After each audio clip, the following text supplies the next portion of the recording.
श्रीनाथादिगुरुत्रयं गणपतिं पीठत्रयं भैरवं सिद्धौघं बटुकत्रयं पदयुगं दूतीक्रमं मण्डलम् वीरान्द्वयष्टचतुष्कषष्ठिनवकं वीरावलीपञ्चकम्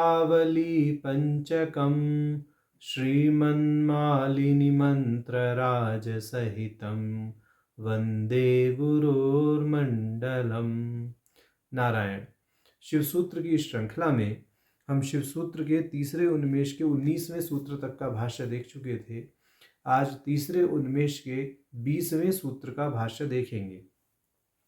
तो तीसरे उन्मेष के 19वें सूत्र में यह ख्यापित किया गया था कि जो असावधान साधक होते हैं वह चाहे चिदेक रस्ता का अनुभव भी कर लें, फिर भी प्रमादवश वह अपने उस चिदेक रस्ता के अनुभव से च्युत हो करके पशु दशा को प्राप्त हो जाते हैं।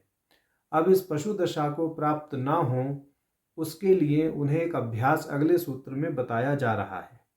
तो शिव सूत्र के अगले सूत्र यानी तीसरे उन्मेष के 20वें सूत्र की भूमिका के रूप में भाष्यकार जी 2 पंक्तियां दे रहे हैं क्षेमराज जी। वह कहते हैं, यत एवं अतः शुद्ध विद्या स्वरूपम उक्त युक्तिभिरासादितमपि यथा न नश्यति तथा सर्वदशासु योगिना सावधानेन भवितव्यम इत्याह। कह रहे हैं कि जैसा कि कहा गया है, उक्त युक्तियों से शुद्ध विद्या स्वरूप को प्राप्त करके भी जो साधक हैं उनको सभी दशाओं में सावधान रहना चाहिए, ताकि उपर्युक्त साधनों द्वारा प्राप्त की गई शुद्ध विद्या स्वरूपता यानी चित्त स्वरूपता सदा बनी रहे। इसके लिए अगला सूत्र कहा जा रहा है। तो अगला सूत्र है, त्रिषु चतुर्थम तैलवद आसैच्यम, अर्थात जो 3 दशाएं हैं, जागर आदि अवस्थाएं जो हैं, जागृत स्वप्न सुषुप्ति, इन तीनों अवस्थाओं में शुद्ध विद्या प्रकाश स्वरूप जो तुर्य अवस्था है उसको तैल के समान अधिक से अधिक फैलाना चाहिए। माने जो तुर्य अवस्था है वह तेल के समान है। जागृत स्वप्न सुसुप्ति जो अवस्था है यह त्रिमुखी बत्ती के समान है या बाती के समान है। यह त्रिमुखी बाती उस तेल में डूबी हुई है, और जो तेल है माने जो चिदेक रस रूपी तेल है वह तेल समस्त बाती को यानी जो बाती है उस बाती को आसिंचित किए रहता है। इसी प्रकार से जो जागृत स्वप्न सुषुप्ति तीनों दशाएं हैं, इन दशाओं में उस तुरीय दशा का आनंद अर्थात चिद एक रूपता जो है वह फैलानी चाहिए, अधिक से अधिक फैलानी चाहिए। इसका परिणाम क्या होगा? इसके परिणाम स्वरूप साधक अपनी स्थिति से च्युत नहीं होगा। तो यह 20वें सूत्र का तात्पर्य है। त्रिषु चतुर्थम तैलवत आसेच्यम, इसका भाष्य करते हुए क्षेमराज जी कहते हैं, त्रिषु जागरादिषु पदेषु चतुर्थम शुद्ध विद्या प्रकाश रूपम तुर्यानंद रसात्मकम धाम तैल एव तैलवत इति यथा तैलम क्रमेण अधिकम अधिकम प्रसरद आश्रयम व्याप्नोति तथा आसेच्यम। ये कह रहे हैं, जागृत स्वप्न सुषुप्ति स्वरूप अवस्था त्रय में चतुर्थ अवस्था अर्थात तुर्य अवस्था का सिंचन करना चाहिए। जो यह अवस्था अर्थात चतुर्थ अवस्था है वह शुद्ध विद्या प्रकाश रूप एवं तुर्यानंद रसात्मक धाम है। अब ये जो अवस्था त्रय रूपी दीप वार्तिक है यानी दीप की बत्ती है, दीप की बाती है, इसको इस तुर्यानंद रस स्वरूप तेल से अभिसिंचित करना चाहिए। जैसे तेल अपने आश्रय में फैल जाता है, आश्रय यहाँ पर बाती है, जैसे दीपक में बाती है वह तेल का आश्रय है, माने तेल उसी का आश्रय लेकर के माने ऊपर की ओर चढ़ता है कपास की बाती में।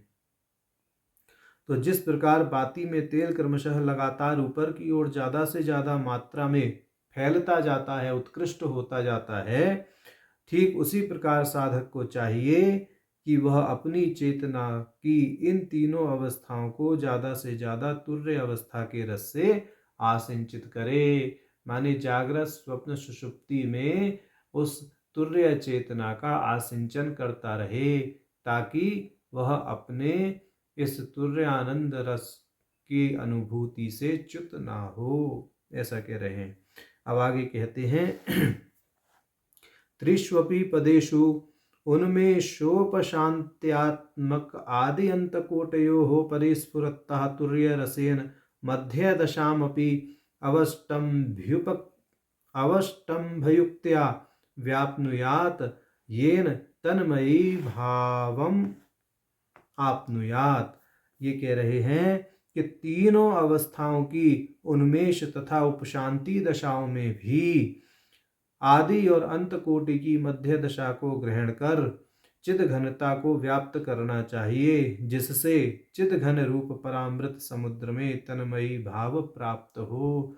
माने इतना अभ्यास करना चाहिए कि जागृत के आदि में और स्वप्न अवस्था में प्रवेश करते समय, यानी जागृत और स्वप्न की जो संधि है वहां पर भी आपको उस चिदेक रूपता का आनंद बना रहे।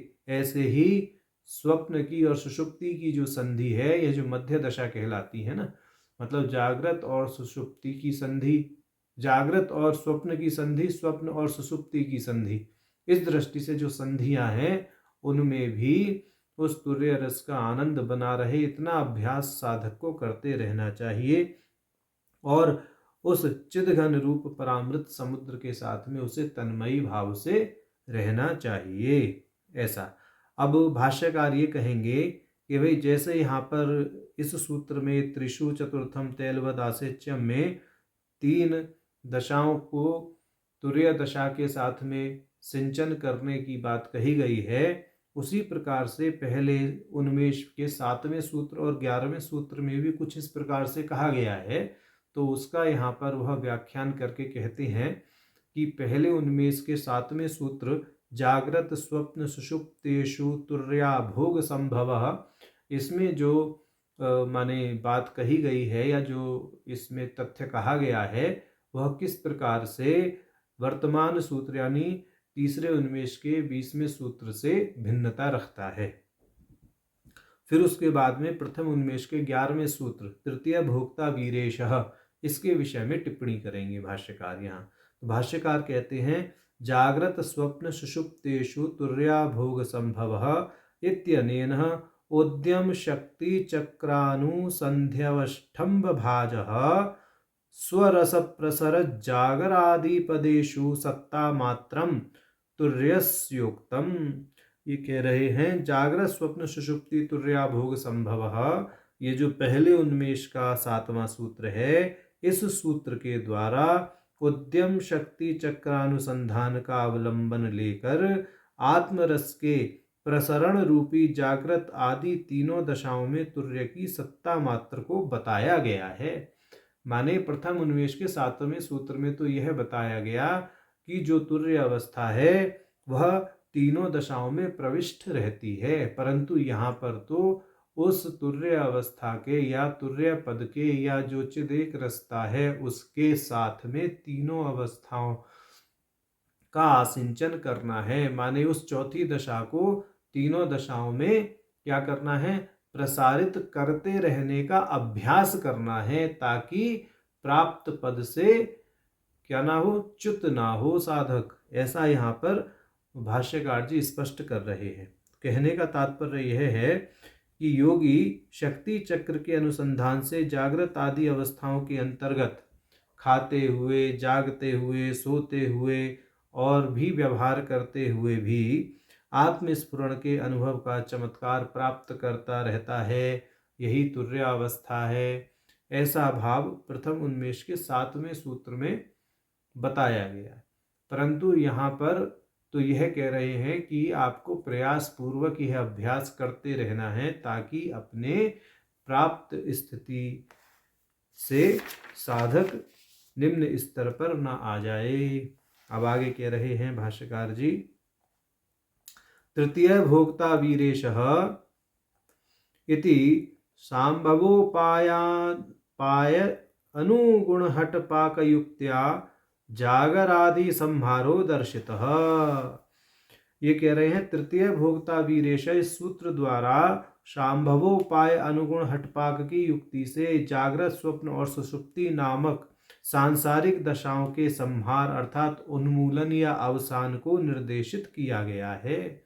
परंतु जो तीसरे उन्मेष का 20वां सूत्र है त्रिषु चतुर्थम तैलवद आसेच्यम, इस सूत्र के विषय में कह रहे हैं अनेन तु सूत्रेण आणवोचित अवष्टंभयुक्त्या दलकल्पम जागर आदि त्रयम तुर्य रसासिक्तम कार्यम इत्युक्तम इति विशेषः, कि यहाँ पर तीसरे उन्मेष के 20वें सूत्र में आणवो उपायोचित युक्ति का आश्रय लेकर जागृत आदि अवस्था में तुर्य रस को आसिंचित करने का विधान किया गया है, यह विशेष है। माने जो प्रथम उन्मेष में कहा गया, जो 2 सूत्रों के माध्यम से जागृत स्वप्न सुषुप्ति तुर्या भोग संभव और तृतीय भोगता वीरेशः, भाई यह तो संभव उपाय की दृष्टि से कहा गया। वहां पर तो साधक की स्थिति पहले ही उच्च स्तर पर मतलब पहुंच चुकी है। साधक माने अपने संस्कार के बल से अत्याधिक उच्च स्तर पर संभव उपाय के स्तर पर पहुंच चुका है। परंतु तृतीय उन्मेष का जो विषय है वो तो आणव उपाय है। यहाँ पर साधक को अत्याधिक प्रयास की आवश्यकता, अभ्यास की आवश्यकता होती है।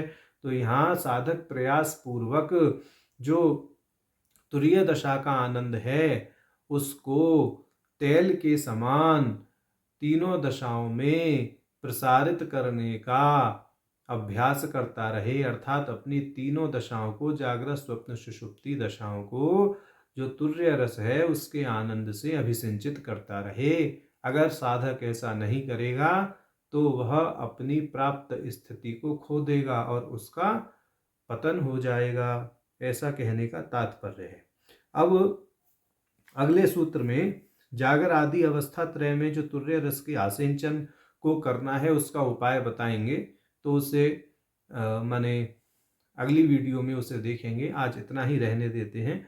तो आज हमने तीसरे उन्मेष के 20वें सूत्र का भाष्य देखा। नारायण।